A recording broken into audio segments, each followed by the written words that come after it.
Combien de fois avez-vous eu l'impression que vos émotions prenaient le dessus? La colère qui vous faisait dire des choses que vous regrettiez plus tard, l'anxiété qui vous tenait éveillé la nuit, ou la tristesse qui sapait votre force intérieure. Vous n'êtes pas seul, nous sommes tous passés par là. Mais il existe une autre voie. Le stoïcisme nous enseigne qu'il ne s'agit pas de réprimer ces sentiments, mais d'apprendre à les maîtriser. Aujourd'hui, vous découvrirez comment maîtriser vos émotions et enfin atteindre la paix intérieure que vous recherchez. Avant de commencer, assurez-vous d'être abonné à cette chaîne. Nous y partageons des enseignements qui transforment l'esprit et le cœur. Abonnez-vous dès maintenant et cliquez sur la cloche. Ce que vous allez entendre peut changer votre vie. 1. Le pouvoir d'un esprit calme. Imaginez un instant que vous vous trouvez devant un lac à l'aube. Le soleil effleure à peine l'eau et la surface est si claire que vous pouvez y voir votre propre reflet. Ce lac n'est pas dénué de mouvement. En dessous, des poissons nagent, des courants circulent, mais tout est en équilibre. C'est l'esprit d'un stoïcien. Cela ne signifie pas qu'il n'y a ni émotion ni pensée. Cela signifie que vous ne laissez pas les vagues vous envahir et tout détruire autour de vous.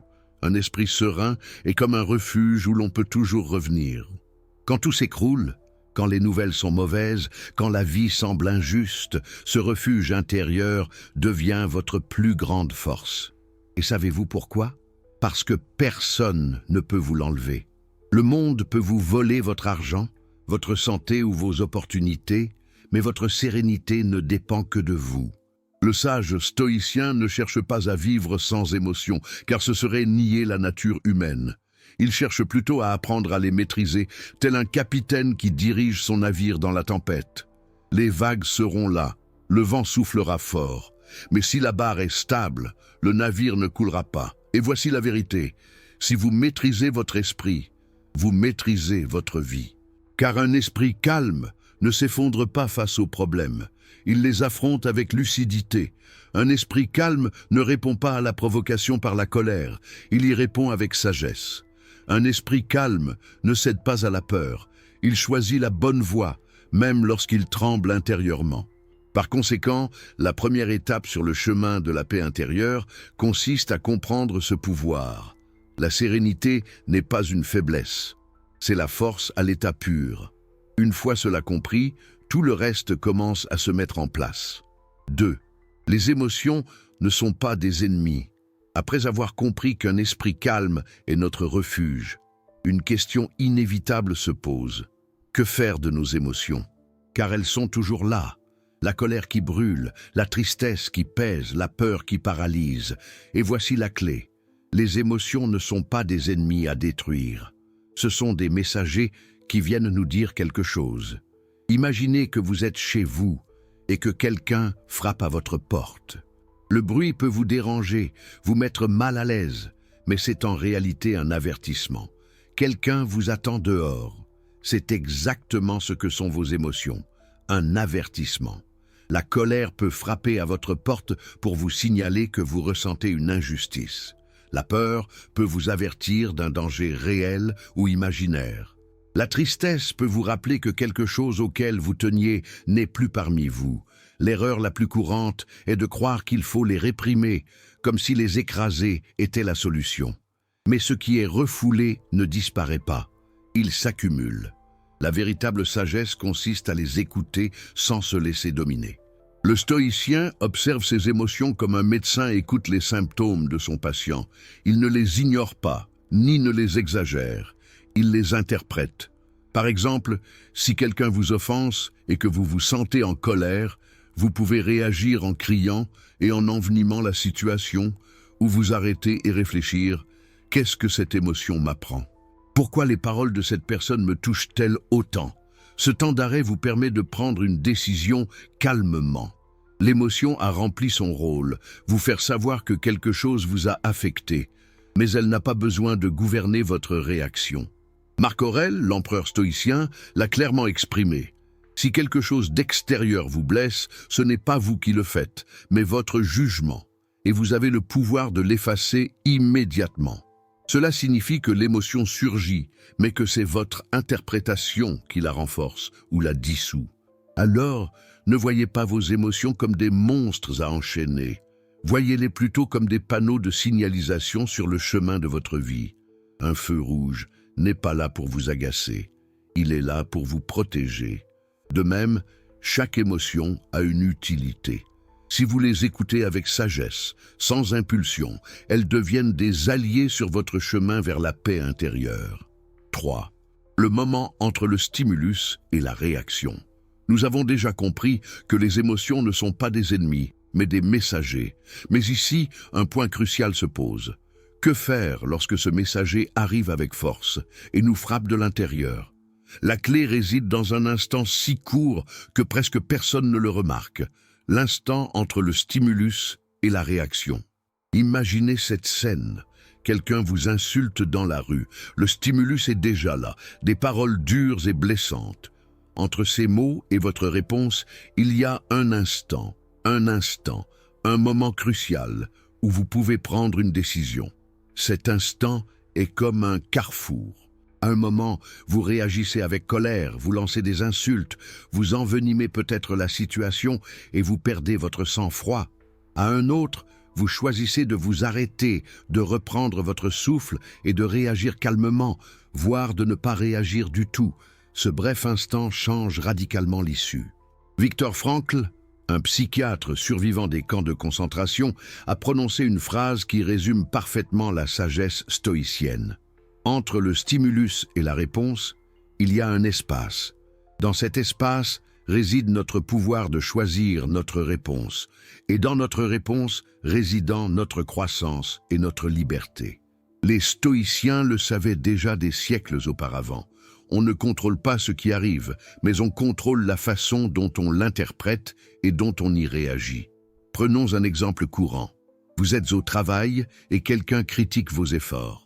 La première chose qui surgit est l'émotion, peut-être la colère ou la tristesse. C'est le stimulus.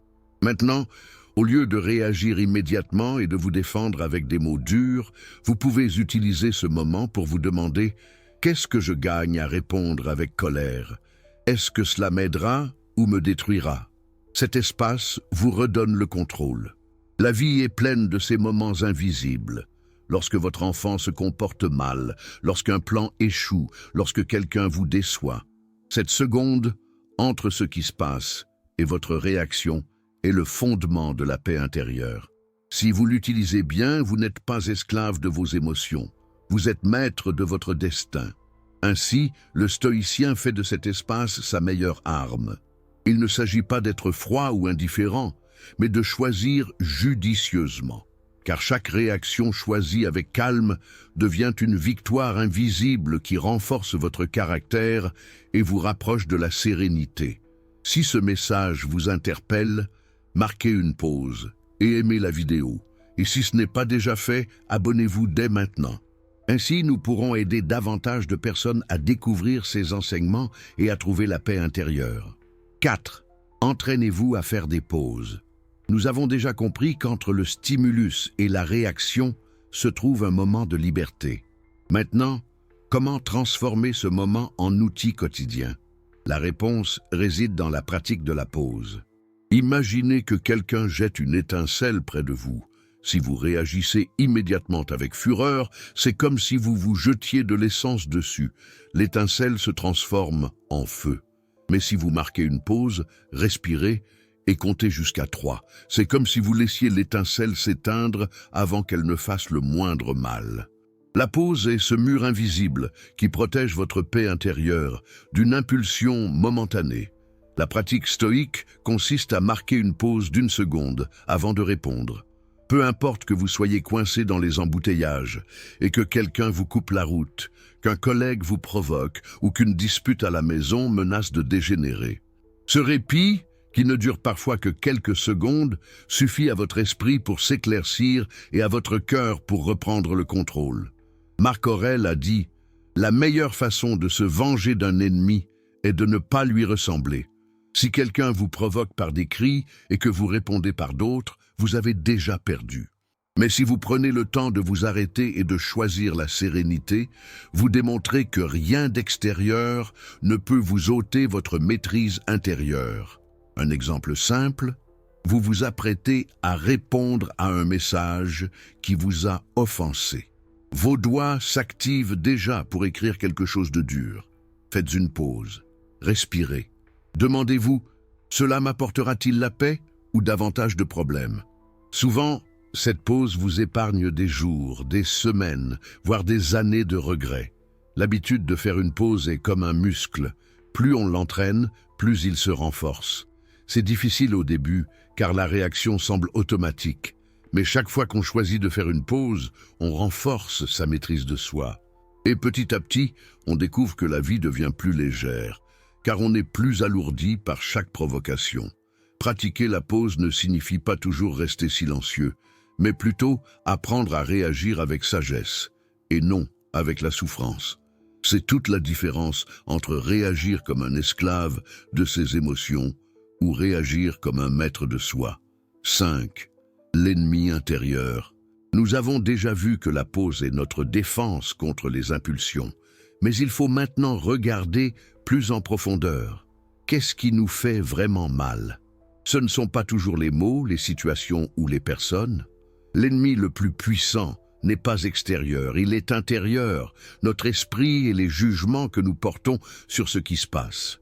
Pensez-y, deux personnes peuvent vivre la même situation et réagir de manière totalement différente. L'une en est bouleversée, l'autre renforcée. Pourquoi?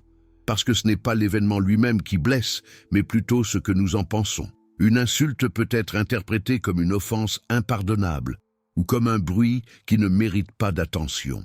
Une difficulté peut être perçue comme une punition ou comme une opportunité de grandir. Épictète l'a magistralement résumé. Ce ne sont pas les choses qui nous troublent, mais l'opinion que nous en avons. L'ennemi n'est ni la circulation, ni la critique, ni la maladie, ni la perte. Le véritable ennemi est le jugement qui transforme ces expériences en un fardeau insupportable. Imaginez que vous portez un sac à dos. La vie y dépose des pierres, problèmes, imprévus, échecs. Impossible d'y échapper. Mais vous pouvez choisir le poids de ces pierres. Ce sont vos pensées qui décident si ces pierres sont insupportables ou si vous les transformez en entraînement pour devenir plus fort. Exemple du quotidien, quelqu'un ne vous salue pas lorsque vous entrez au bureau. Votre jugement pourrait être « il est en colère contre moi, il me méprise » et vous passerez la journée à supporter cette tension. Ou vous pourriez penser « peut-être est-il distrait, fatigué ou inquiet » et votre paix intérieure demeure intacte. Même événement, deux interprétations, deux destins émotionnels complètement différents. Reconnaître l'ennemi intérieur est libérateur. Car tant que vous penserez que votre paix dépend du changement extérieur, vous serez esclave du monde. Mais lorsque vous comprendrez que votre véritable champ de bataille est en vous-même, vous découvrirez que la victoire a toujours été à votre portée. Et c'est là que la voie stoïcienne devient encore plus claire. Nous ne pouvons pas contrôler le monde, mais nous pouvons entraîner notre esprit à ne pas être détruit. Et plus on maîtrise son ennemi intérieur, plus on est libre, serein et fort. 6. Exemple du quotidien. La circulation.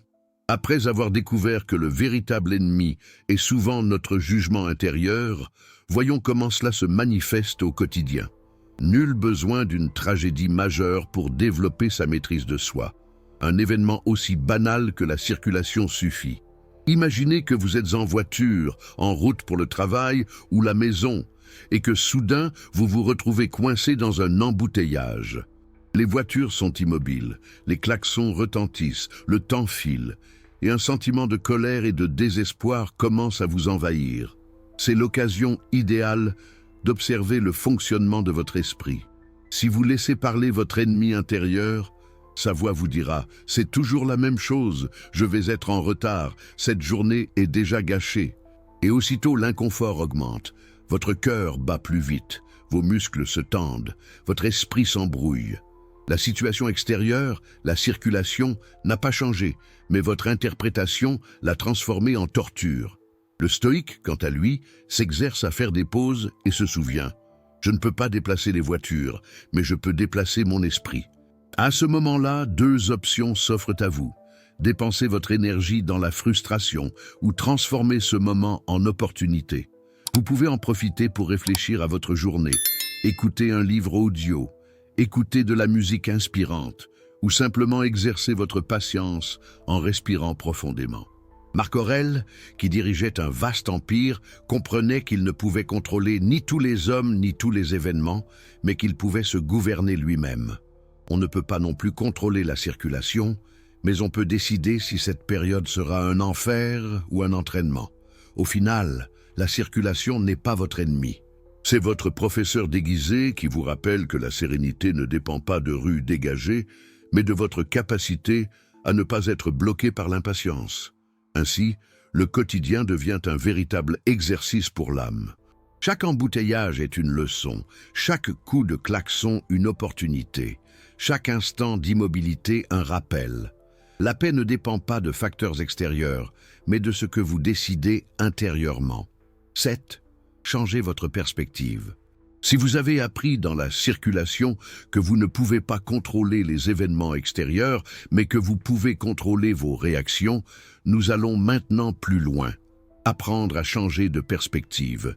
C'est là que réside l'un des secrets les plus puissants du stoïcisme. On ne peut pas toujours changer ce qui arrive, mais on peut toujours changer notre façon de voir les choses. Imaginez-vous face à une montagne. D'un côté, elle paraît immense, impossible à gravir. Mais en marchant et en l'observant sous un autre angle, vous découvrez un chemin plus clair et plus accessible. La montagne est la même, mais votre perspective change complètement l'expérience. C'est ce qui arrive avec les difficultés de la vie. Quand quelqu'un vous blesse, votre première réaction peut être « il m'a blessé, je ne peux pas le supporter ». Mais en changeant de perspective, vous pouvez vous demander « que puis-je apprendre de cela ? Est-ce que cela me révèle une faiblesse que je dois renforcer ? Est-ce que cela m'entraîne à la patience, au pardon, à la résilience ?» L'offense, qui semblait être un fardeau, devient un exercice pour votre caractère. Les stoïciens savaient que la douleur peut être un enseignant. Sénèque l'a clairement exprimé, les difficultés fortifient l'esprit, tout comme le travail fortifie le corps. Tristesse, perte, échec, tout peut se transformer en leçon si l'on choisit de l'envisager sous un angle différent. Un exemple courant, vous perdez votre emploi. Votre première réaction pourrait être de penser « tout est perdu, je n'ai aucune issue ». C'est la perspective de la peur. Mais si vous la changez, vous pouvez vous dire « c'est peut-être l'impulsion dont j'avais besoin pour chercher mieux, pour m'épanouir, pour oser faire ce que je n'avais pas le courage de faire auparavant ». Le fait n'a pas changé. Ce qui a changé, c'est votre perspective, et avec elle, votre destin. Changer de perspective ne signifie pas nier la réalité, mais plutôt lui donner un sens plus profond.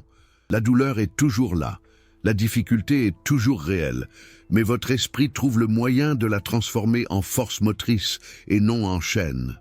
Ainsi, chaque situation de la vie devient un miroir. Vous pouvez la regarder et y voir de la souffrance, ou vous pouvez la regarder et y voir de la croissance. Le choix est dans votre regard, dans votre jugement, dans la perspective que vous choisissez d'adopter. Si ce message vous interpelle, marquez une pause et aimez la vidéo. Et si ce n'est pas déjà fait, abonnez-vous dès maintenant. Ainsi, nous pourrons aider davantage de personnes à découvrir ces enseignements et à trouver la paix intérieure. 8. La colère est un feu. Ne l'alimentez pas. Après avoir appris à changer de perspective, l'une des épreuves les plus difficiles se présente, la colère. Cette émotion ardente qui, si elle n'est pas maîtrisée, consume tout sur son passage. Les stoïciens comparaient la colère à un incendie. Elle peut naître d'une petite étincelle, un mot, un regard, une déception. Mais si on y ajoute de l'huile sur le feu, elle se transforme en un brasier qui détruit votre paix intérieure, vos relations et votre santé. Pensez à un moment où vous étiez en colère. Que s'est-il passé ? Votre respiration s'est accélérée, vos muscles se sont tendus, votre esprit s'est embrumé. C'est comme si vous aviez perdu le contrôle de vous-même. Et le pire, c'est que souvent, après l'explosion, viennent les regrets, des mots qu'on ne peut effacer, des dommages qu'on ne peut pas réparer facilement. Le stoïcien comprend que la colère ne doit pas être un enseignant, mais une épreuve. Il ne s'agit pas de nier sa colère, car ce serait se mentir à soi-même. Il s'agit de ne pas l'alimenter. Comment l'alimenter? En se répétant mentalement ce qui nous a été fait, en se remémorant sans cesse l'offense, en cherchant à se justifier, en jetant de l'huile sur le feu avec des pensées du genre « je ne peux pas permettre ça, il le paiera, j'ai raison ». Chaque répétition est une bûche de plus qui s'ajoute au feu. Imaginez maintenant le contraire. Quelqu'un vous offense, vous ressentez une étincelle de colère, mais vous choisissez de marquer une pause, de respirer et de ne pas ressasser l'offense dans votre tête. C'est comme si vous n'aviez pas ajouté d'huile. Que se passe-t-il quand un feu est éteint? Il s'éteint. Cela peut prendre un certain temps, mais il finit inévitablement par s'éteindre. Sénèque, dans son traité de la colère, enseignait qu'il n'y a pas d'émotion plus destructrice que celle-ci, car elle aveugle la raison. Et un homme sans raison est comme un navire sans gouvernail. Il s'écrase contre les rochers. Par conséquent, la pratique du stoïcien consiste à reconnaître le feu intérieur et à refuser de l'attiser. Exemple courant, quelqu'un vous crie dessus dans la circulation. Si vous réagissez et lui répondez, vous êtes tous les deux pris dans le feu. Mais si vous choisissez de ne pas répondre et de poursuivre votre chemin, le feu s'éteint de lui-même. Vous restez en paix, et ils sont pris dans leur propre tempête. N'oubliez jamais, la colère est un feu, et c'est à vous de décider si vous l'alimentez ou si vous la laissez s'éteindre. La vraie force ne réside pas dans le fait de rendre coup pour coup, mais dans la maîtrise de soi lorsque tout autour de vous tente de vous entraîner dans le brasier. 9. Ne contrôlez pas ce qui ne dépend pas de vous. Après avoir compris que la colère est comme un feu qui ne s'éteint que lorsque nous cessons de l'alimenter, nous arrivons à une vérité fondamentale du stoïcisme. Une grande partie de notre souffrance provient du désir de contrôler ce qui n'a jamais été sous notre contrôle. Réfléchissez à ceci. Combien de fois avez-vous perdu votre sang-froid parce que quelqu'un n'a pas agi comme vous l'espériez?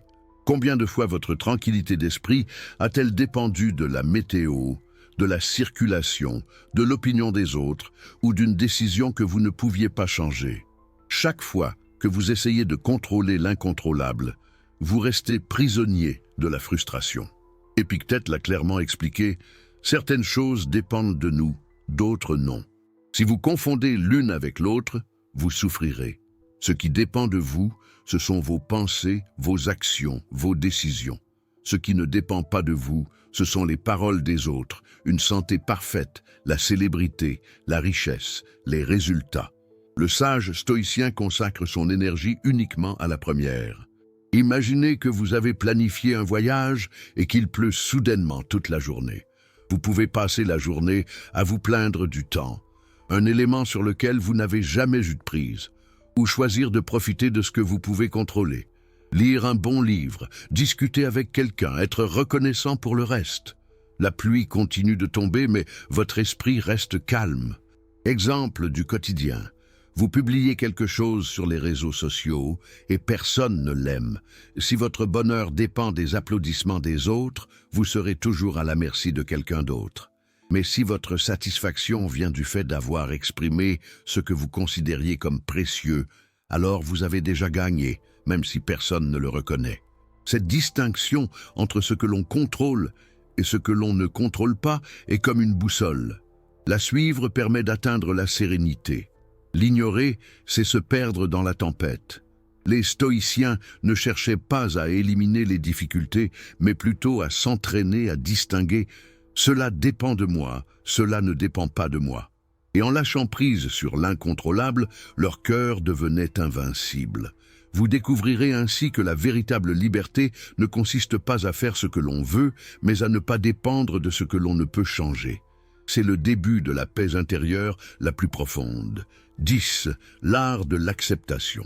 Vous avez déjà compris qu'une grande partie de vos souffrances provient de votre volonté de contrôler ce qui n'était pas sous votre contrôle. L'étape suivante consiste à apprendre l'art de l'acceptation. Et je tiens à préciser une chose.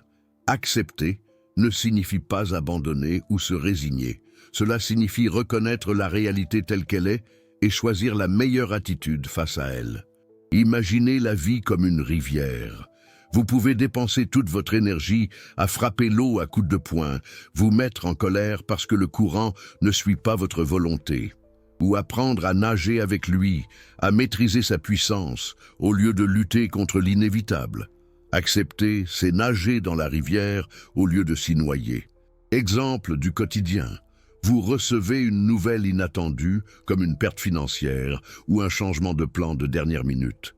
Si vous luttez contre la réalité, votre esprit se répète « Cela n'aurait pas dû arriver, ce n'est pas juste ». Et la douleur s'intensifie. Mais en l'acceptant, vous vous dites « C'est déjà arrivé, et même si je ne l'ai pas choisi, je peux décider comment le vivre ». Ce simple choix ouvre un espace de liberté. Marc Aurèle l'a exprimé avec sagesse. Aimez tout ce qui vous arrive, car cela est tissé dans le fil de votre destin. Pour le stoïcien, chaque événement fait partie d'une tapisserie plus vaste que nous ne comprenons pas toujours sur le moment, mais qui a un sens dans l'ensemble de la vie. L'acceptation n'est pas de la passivité, c'est du pouvoir. Car en cessant de gaspiller votre énergie à souhaiter une réalité différente, vous libérez votre force pour agir sur ce qui dépend vraiment de vous. Si vous perdez votre emploi, vous acceptez la perte et concentrez votre énergie sur la recherche de nouvelles opportunités. Si vous tombez malade, vous acceptez votre condition et concentrez vos efforts sur le traitement et la prise en charge de votre esprit. L'acceptation ouvre la voie à une action éclairée. Réfléchissez-y. Qu'est-ce qui est le plus fort? L'arbre rigide qui se brise sous le vent ou le bambou flexible qui plie puis se relève? L'acceptation est la flexibilité qui vous permet de traverser les tempêtes sans vous briser. Ainsi, l'art de l'acceptation ne vous rend pas faible, mais invincible, car la vie réserve toujours des imprévus, mais vous pouvez choisir de les accepter sans perdre votre sérénité. Et lorsque vous l'acceptez avec sérénité, vous découvrez que le poids de la vie est bien plus léger qu'il n'y paraît. 11. Entraînez votre esprit comme un muscle. Une fois l'art de l'acceptation maîtrisé, l'étape suivante consiste à entraîner votre esprit au quotidien.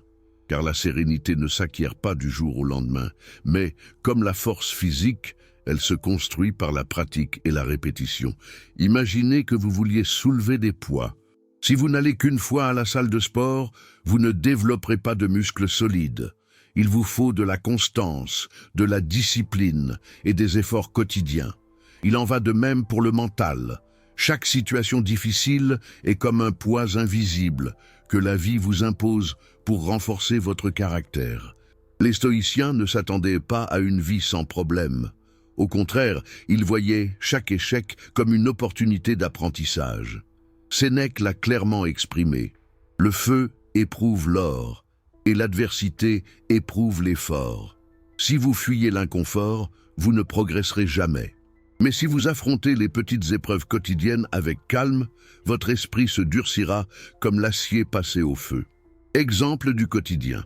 Quelqu'un vous contredit dans une conversation. Votre réflexe est de l'interrompre et de vous défendre. C'est votre poids quotidien. Si vous choisissez de respirer, d'écouter et de répondre calmement, vous exercez votre patience. Autre exemple, vous faites la queue à la banque pendant des heures. Vous pouvez passer ce temps à vous plaindre ou considérer cela comme un exercice de tolérance. Chaque situation devient un exercice pour l'âme. Viktor Frankl disait que celui qui a un pourquoi peut endurer presque n'importe quel comment. Entraîner son esprit signifie avoir clairement défini cet objectif. Ne pas réagir impulsivement, mais choisir le calme, encore et encore. Et chaque choix renforce votre capacité à affronter le prochain combat intérieur.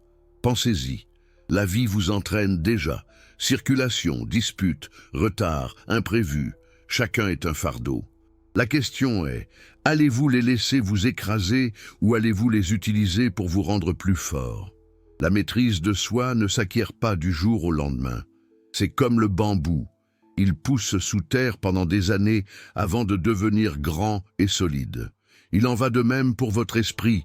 À chaque petit exercice invisible, il se prépare aux grands défis à venir.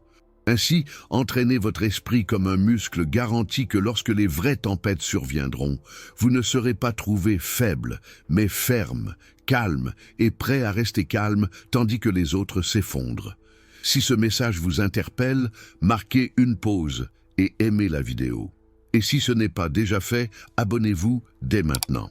Ainsi, nous pourrons aider davantage de personnes à découvrir ces enseignements et à trouver la paix intérieure. 12. La vertu comme boussole. Entraîner son esprit comme un muscle donne de la force, mais toute force a besoin d'être dirigée. À quoi sert un guerrier fort s'il ne sait pas où pointe son épée? Il en va de même dans la vie. On peut cultiver le calme, la patience et l'endurance, mais sans une boussole claire, sa force peut être détournée. Cette boussole, c'est la vertu.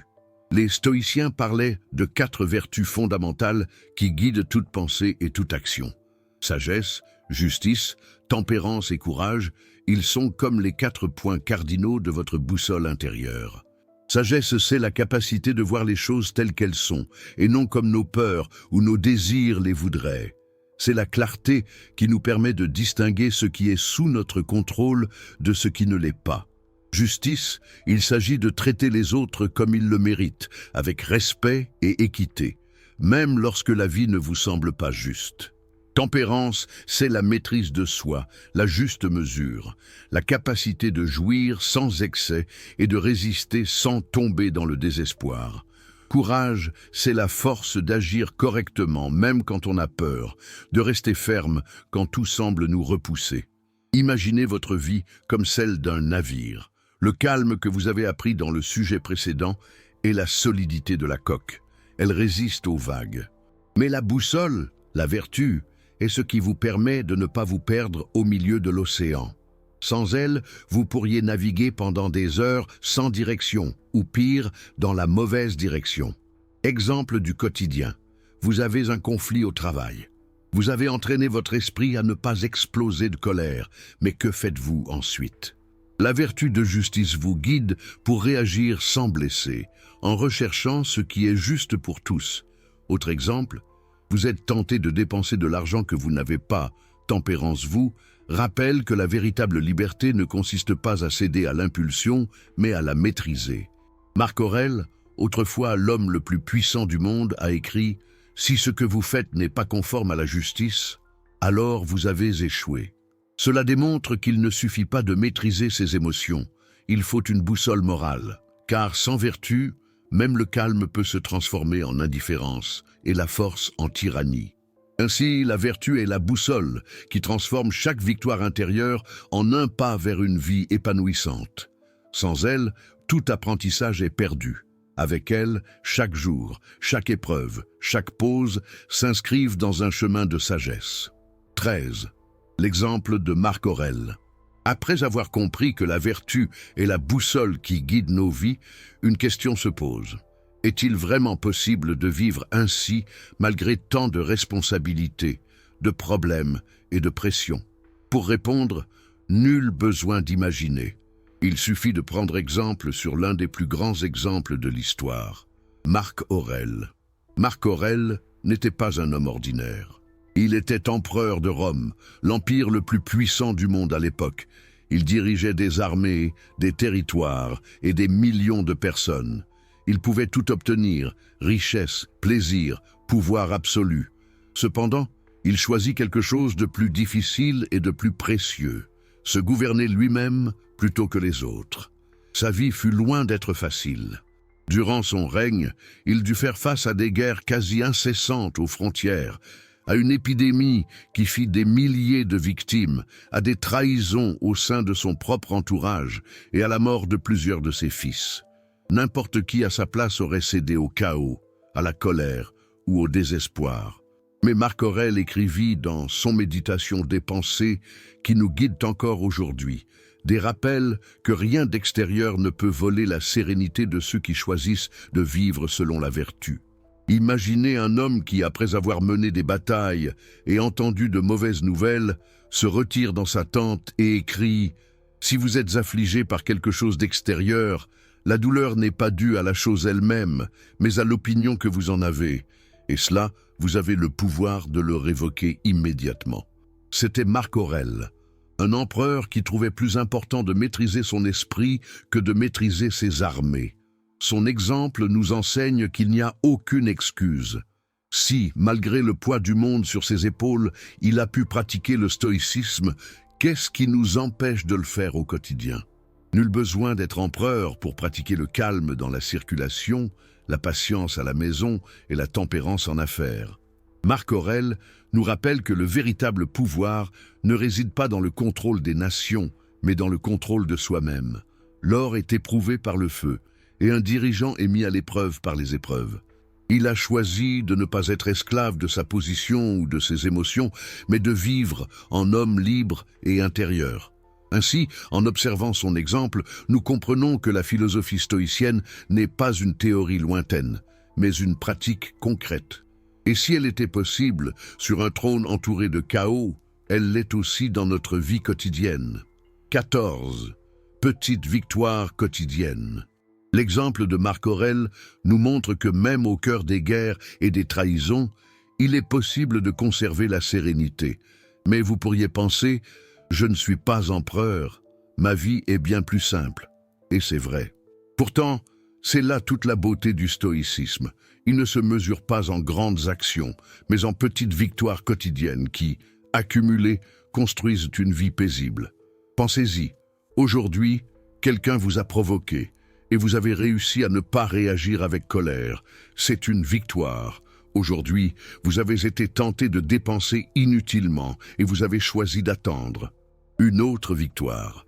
Aujourd'hui, la peur a tenté de vous paralyser, mais vous avez quand même fait un pas en avant. Victoire. Elles sont petites, presque invisibles, mais chacune est une brique dans le mur de votre personnalité. Les stoïciens savaient que la maîtrise de soi ne s'acquiert pas d'un seul coup, mais plutôt comme la sculpture d'une statue de marbre, coup par coup, détail par détail, jour après jour. Personne ne perçoit les progrès sur le moment, mais avec le temps, la vertu se dessine clairement et fermement. Exemple du quotidien, imaginez que vous perdez constamment votre sang-froid dans les embouteillages. Un jour, vous vous souvenez soudain de faire une pause et parvenez à garder votre calme. Personne ne vous applaudit, personne ne vous récompense, mais au fond de vous, vous savez que vous avez fait un grand pas. Ou à la maison, vous parvenez à écouter votre partenaire ou votre enfant avant de réagir durement. Cette victoire silencieuse vaut mieux que n'importe quel triomphe public. Sénèque disait « La plus grande victoire est de se vaincre soi-même. Et le plus beau, c'est que l'on peut y parvenir chaque jour, par de petits gestes. Le monde ne le remarquera peut-être pas, mais on le ressent. On devient plus fort, on a le cœur plus léger, on a l'esprit plus serein. Accumuler ces petites victoires vous prépare aux épreuves plus importantes. Tout comme un soldat s'entraîne quotidiennement avec des exercices simples pour être prêt lorsque la vraie bataille éclate, vous vous entraînez avec des défis quotidiens pour être prêt lorsque les vrais coups de la vie surviendront. Alors, ne sous-estimez pas le pouvoir des petites victoires, car c'est là que se construit votre liberté intérieure. Et avec le recul, vous découvrirez que ces décisions apparemment simples sont celles qui vous ont conduit à cet état de paix que beaucoup recherchent, mais que peu trouvent. 15. Votre héritage émotionnel. Chaque petite victoire que vous remportez transforme non seulement votre être intérieur, mais laisse aussi un profond impact sur votre entourage. Vos enfants, votre partenaire, vos amis et même des personnes qui vous connaissent à peine perçoivent la sérénité qui émane de vous. Car la paix intérieure est comme un feu, différent de la colère. Elle ne brûle pas, elle illumine. Et quand les autres la voient, ils trouvent aussi de l'espoir. Imaginez, un père qui réagissait toujours en criant apprend soudain à écouter avant de répondre. Son fils grandira en se souvenant non seulement des mots, mais aussi du calme qu'il a perçu en lui. Ce calme sera un exemple qui le suivra toute sa vie. Ou une mère qui s'inquiétait de tout et qui inspire désormais la sérénité même dans les moments difficiles. Ses enfants apprendront qu'aucun problème ne vaut la peine de perdre sa paix. Voilà le véritable héritage. Le stoïcien sait que ses émotions ne lui appartiennent pas. Chaque accès de colère, chaque mot d'impatience laisse des cicatrices sur son entourage. Mais de la même manière, chaque acte de sérénité, chaque réponse sage, chaque instant de maîtrise de soi devient une leçon silencieuse pour les autres. Sans discours, votre vie devient une école vivante de force et de paix. Exemple du quotidien. Un ami vous parle de ses problèmes, et au lieu de vous énerver ou de vous mettre en colère, vous l'écoutez calmement et le rassurez. Vous n'avez peut-être pas toutes les solutions, mais votre sérénité lui donne de la force. Ou au travail. Quand tout le monde perd patience face à une difficulté, vous restez ferme, ce qui incite les autres à ne pas abandonner. Marc Aurèle l'avait bien compris lorsqu'il écrivait « Ce qui n'est pas bon pour la ruche n'est pas bon pour l'abeille ». Votre paix intérieure n'est pas seulement pour vous, c'est une bénédiction que vous offrez à toute votre communauté. Maîtriser ses émotions ne consiste donc pas seulement à rechercher la paix intérieure, mais aussi à laisser un héritage émotionnel inspirant. Car quelqu'un doit voir en vous qu'il est possible de vivre sereinement dans un monde agité. Et lorsque vous y parviendrez, votre vie ne vous appartiendra plus seulement, elle deviendra une lumière pour ceux qui cheminent à vos côtés. Les émotions incontrôlées vous ont trop souvent privé de votre paix intérieure. Disputes qui ont brisé des relations, nuits blanches d'angoisse, silence empli de douleur. Mais aujourd'hui, vous avez compris que vous n'êtes pas prisonnier de vos émotions. Le stoïcisme vous rappelle que vous pouvez choisir vos réactions, que le calme est entre vos mains et que la véritable force vient de la maîtrise intérieure. Si d'autres y sont parvenus, vous le pouvez aussi. Décidez dès aujourd'hui de vivre sereinement et laissez votre esprit être le refuge où rien ni personne ne peut perturber votre paix intérieure. Vérifiez si vous êtes déjà abonné et activez les notifications. Et je vous demande encore une chose. Partagez cette vidéo avec quelqu'un qui a besoin de maîtriser ses émotions et de trouver le calme au milieu de la tempête. Votre action pourrait être l'étincelle qui transformera la vie de quelqu'un d'autre.